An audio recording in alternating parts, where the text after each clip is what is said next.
আসসালামু আলাইকুম। Bangladesh football right now যে অবস্থানে আছে এই অবস্থানে আসার জন্য কয়েকটা মানুষের ভূমিকা সবচাইতে বেশি। এর মধ্যে জামাল ভুঁইয়া আছেন এবং হামজা চৌধুরী আছেন।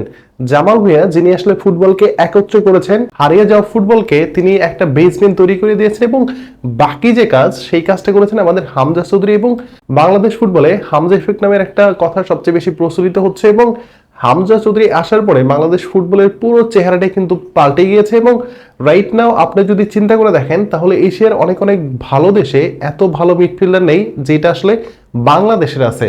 সেখানে হামজা চৌধুরীর মতো একজন প্লেয়ার আছে, সেখানে সামিদ সোমের মতো একজন প্লেয়ার আছে। কিবা মিছিল তিনি যদি বাংলাদেশে আসতে পারেন বা বাংলাদেশের হয়ে খেলেন তাহলে তো কথাই নাই। এই যে আমরা তিনজন প্লেয়ারকে পাইছি, তিনজনই হচ্ছে টপ ক্লাস প্লেয়ার এবং এশিয়ার অনেক অনেক দেশে এত ভালো আপনি মিডফিল্ড কখনোই পাবেন না যে এত প্যাকড একটা মিডফিল্ড। এবং এই যে ফাহমিদুল ইসলামের কথা বলেন বা আরো অনেক অনেক প্রবাসী ফুটবলার আসা শুরু করে দিয়েছে, এই সবকিছু কিন্তু হামজা চৌধুরীকে ঘিরেই কিন্তু শুরু হয়েছে। এর মধ্যে আমরা শুনতে পাচ্ছি জায়ান হাকিম নামের একজন হামজা চৌধুরীর ফ্রেন্ড, তিনি হচ্ছে অ্যান্টিকে বারবোর্ডার হয়ে খেলেন, তিনি বাংলাদেশের হয়ে খেলতে চান। হামজা চৌধুরী আসার পরে এত এত পরিবর্তন এসেছে। সর্বপ্রথম যে পরিবর্তনটা এসেছে সেটা হচ্ছে বাংলাদেশ ফুটবলের একটা ব্র্যান্ড ভ্যালু বেড়ে গেছে। প্রথমত হচ্ছে আমরা আগে সাউথ এশিয়ার মধ্যে ছিলাম এবং সাউথ এশিয়ার মধ্যেও কিন্তু আমরা অনেক নিচে পড়েছিলাম যে বাংলাদেশের ব্র্যান্ড ভ্যালু কম। বাট যখন হামজা চৌধুরী যখন বাংলাদেশের হয়ে খেলার জন্য রাজি হলেন, ঠিক তখন থেকে বাংলাদেশের ফুটবলের যে ব্র্যান্ড ভ্যালু সেটা কিন্তু আস্তে আস্তে বাড়তে থাকে। এবং এরপরে আমরা যেটা দেখি যে পুরো বিশ্বের বিভিন্ন প্রান্ত থেকে যারা বাংলাদেশি প্রবাসী রয়েছে এবং যে প্রবাসী ফুটবলারদের বাংলাদেশের হয়ে খেলার একটা সুযোগ রয়েছে, তারা সবাই কিন্তু একত্রে চেষ্টা করে বাংলাদেশ ফুটবলের হয়ে যদি তারা কোনো কন্ট্রিবিউশন করতে পারে। এর মধ্যে সামিদ সোমকে নিয়ে যদি স্পেশালি বলি তাহলে সামিদ সোম তিনি কানাডার হয়ে 2টা আনঅফিশিয়াল ম্যাচ খেলেছেন, কানাডার বয়সভিত্তিক দলে খেলেছেন। এরপরে যখন হামজা চৌধুরী বাংলাদেশের হয়ে খেলার জন্য পুরোপুরি প্রস্তুত হয়ে যান এবং বাংলাদেশের হয়ে তিনি ইন্ডিয়ার বিপক্ষে একটা ম্যাচও খেলে ফেলেন, এরপরে মূলত সামিদ সোম তিনি তার সিদ্ধান্তটা পরিবর্তন করেন এবং তিনি বাংলাদেশের হয়ে খেলতে চান। যেটা হচ্ছে যখন তিনি কানাডাতে বাংলাদেশে হাই কমিশনে গিয়েছিলেন, সেখানে আমাদের এক বড় ভাই আবু সাদাত ভাইয়ের সাথে একটা সাক্ষাৎকারে তিনি বলেছেন যে হামজা চৌধুরীর মতো একজন প্লেয়ার যদি বাংলাদেশের হয়ে খেলে তাহলে আমি কেন খেলবো না এবং বাংলাদেশ দলকে আমরা কেন কন্ট্রিবিউশন করব না। এই যে হামজা চৌধুরী এসেছেন, সামিদ সোম তিনিও আসবেন এবং ফাহমিদুল ইসলাম, কিবা মিসেল, জায়ান হাকিমের কথা আমরা শুনতে পাচ্ছি। আরও যদি আপনি বলেন তাহলে ফুলহামের ফারহান আলী অহিদ, এই যে প্লেয়ারগুলো এবং এত এত প্রবাসী ফুটবলার আছে। আপনি যদি নেদারল্যান্ডের ঘরোয়া লিগেও দেখেন সেখানেও বাংলাদেশি ফুটবলার রয়েছে, ইতালিতে তো বাংলাদেশি ফুটবলার অনেক রয়েছে। সো যত প্রবাসী ফুটবলারই আছে সবগুলো কিন্তু হামজা চৌধুরীর কারণেই কিন্তু এগুলো পসিবল হয়েছে। আপনি যদি এখন রাইট নাও যে যুব দলটা ইন্ডিয়াতে খেলছে সেখানেও কিন্তু যে প্রবাসী ফুটবলারগুলো এসেছে সবগুলো কিন্তু হামজা চৌধুরীকে বেস করেই এসেছে। সো প্রথমত বাংলাদেশ ফুটবলের ব্র্যান্ড ভ্যালুটা বেড়ে গেছে, সেটাও হামজা চৌধুরীর কারণে। এরপরে প্রবাসী ফুটবলারগুলো যখন বাংলাদেশ দলের হয়ে খেলার সিদ্ধান্তহীনতায় ভুগছিল, ঠিক তখন হামজা চৌধুরীর দেখানো পথেই কিন্তু তারা হেঁটেছে এবং তারাও বাংলাদেশে আসা শুরু করে দিয়েছে। এবং আগামী জুনে প্রায় 50-এর অধিক প্রবাসী ফুটবলার বাংলাদেশ ফুটবল ফেডারেশনের আন্ডারে তারা ট্রায়াল দিতে আসবে, এটা কিন্তু কম কথা না। এরপর হচ্ছে জায়াম হাকিমের মতো প্লেয়ার তারা বাংলাদেশের হয়ে খেলার জন্য ইন্টারেস্ট দেখিয়েছে। ফুলহামের বয়সভিত্তিক দলে খেলেন ফারহান আলী অহিদ। এইসব প্লেয়ারদেরকে যখন এক জায়গায় করে বাংলাদেশ দলে আমরা ডাকবো এবং তারা যখন বাংলাদেশ দলের হয়ে খেলতে চাইবে, ঠিক তখন বাংলাদেশ দলের চেহারাটা কিন্তু পুরোটাই পাল্টে যাবে। আপনি যদি দেখেন তাহলে এশিয়ার মধ্যে সেটা একটা দল হওয়া কিন্তু কোনো ব্যাপারই না।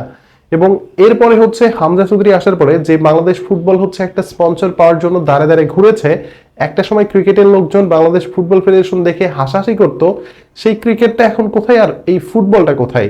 আপনি এখানেই জাস্ট একটু পরিবর্তন দেখতে পারবেন যে বাংলাদেশ ফুটবল এখন যে অবস্থানে আছে, বাংলাদেশ ক্রিকেট কিন্তু তার ঠিক অপোজিটে অবস্থান করছে। এবং আপনি যদি বাংলাদেশ ফুটবল ঘিরে যে পরিকল্পনাটা যদি দেখতে পান তাহলে সেখানে দেখবেন প্রথমত তাদের কিট স্পন্সর পেয়েছে, জার্সিতে একটা স্পন্সর পেয়েছে, ব্রডকাস্টিং এর জন্য চ্যানেলরা ঘোরাঘুরি করছে।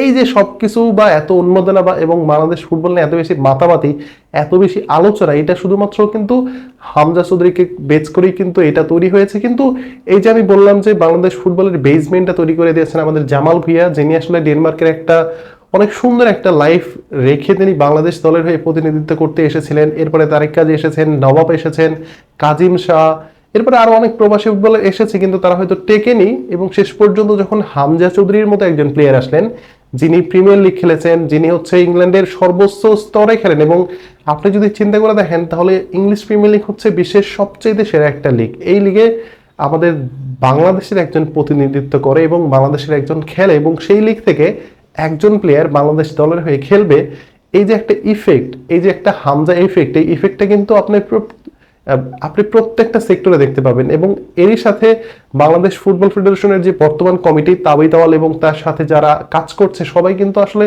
দুর্দান্ত কাজ করে যাচ্ছেন। এর মধ্যে ফাহাদ করিম তিনি যেভাবে কাজ করছেন মার্কেটিং বিষয়টা, এবং একই সাথে প্রবাসী ফুটবলারদের সাথে যে একটা ডিল করা, এই সবকিছু মিলে বাংলাদেশ ফুটবলের যে বর্তমান অবস্থান সেটি কিন্তু একদম হাই।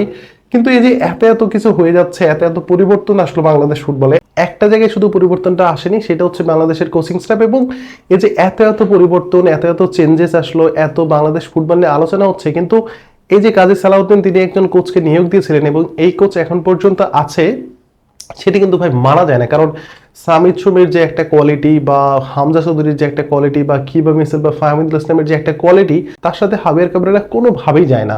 এবং তাকে বেতন দেওয়া চাই $15,000 থেকে $20,000। আপনি জাস্ট একটাবার চিন্তা করে দেখেন, আপনি যদি এই মুহূর্তে হামজা চৌধুরীকে বলেন যে ভালো মানের একজন কোচকে খুঁজে নিয়ে আসতে, আপনি যে কোনো কোচকে অফার যখন করবেন তখন সেই কোচটা প্রথমে দেখবে যে সেই দলের হয়ে হামজা চৌধুরীর মতো একজন প্লেয়ার খেলছে, সামিদ সুমের মতো একজন প্লেয়ার খেলছে, এবং দুইজনই হচ্ছে বিশ্বের সেরা দলগুলোর টপ টায়ার লিগে তারা খেলে থাকেন। সো এখন আপনি যদি যে কোনো কোচকে অ্যাপ্রোচ করেন না কেন, তারা কিন্তু বাংলাদেশ দলের হয়ে খেলার জন্য অনেকটাই, মানে আমি বলতে পারি যে তারা রাজি থাকবে। সো আমি যেটা মনে করি যে হামজা আসার পরে হামজা ইফেক্ট নামের যে শব্দটা এখন সবচেয়ে বেশি প্রচলিত হচ্ছে, এবং হামজাকে ঘিরে যে লেভেলের আলোচনা হচ্ছে, সেই আলোচনাটা থামিয়ে যাওয়ার আগে বাংলাদেশ ফুটবলকে আর অনেক কিছু অ্যাচিভ করতে হবে। প্রথমত হচ্ছে তাদের একটা প্রফেশনালিজম মেনটেন করতে হবে। এখন পর্যন্ত বাংলাদেশ ফুটবল প্রিমিয়ার লিগের যে একটা লিগের, সেই লিগের কিন্তু পূর্ণাঙ্গ স্ট্রাকচার কিন্তু আমরা এখনো পাইনি।